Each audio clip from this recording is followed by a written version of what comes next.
Assalamualaikum. Dek, nak nasi air satu. Saya satu Nasi air ni apa sebenarnya? Dia macam ni cetuk je, tapi dia tukar bubur. Dia tukar, pakai nasi. Pakai nasi.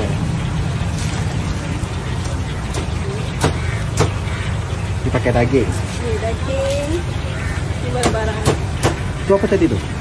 Bawang goreng, lemak masin, kacang. Oh, kacang, okey. Ni? Minyak bawang putih. Minyak putih.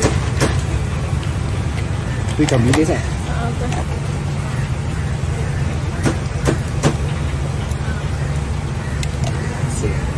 Lada boleh pedas ke biasa je? Buat pedas kan?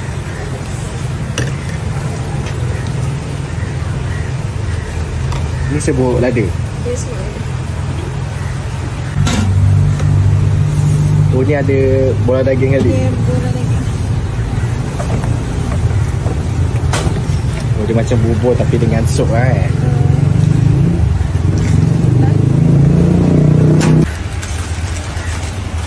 Lama dah naik kat sini?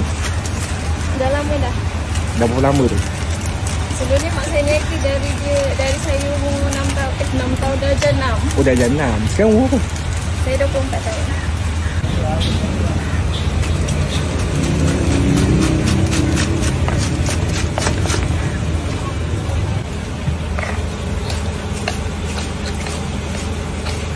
Boleh kan? Boleh. Ini? Ini limau. Limau, okey. Ini? Kicap sotong. Kicap sotong.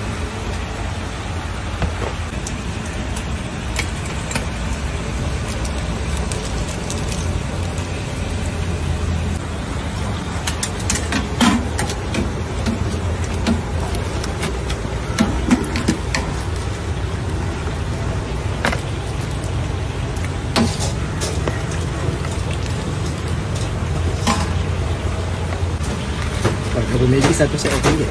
RM7. Sini awak jaga hari-hari? Hari-hari. Hari Sabtu di situ. Dekat pukul apa? Dari pukul 12 sampai pukul 10.30 malam.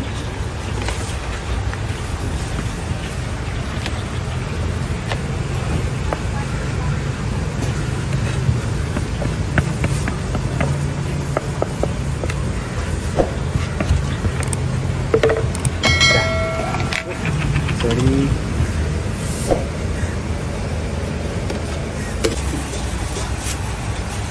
Okey, terima kasih.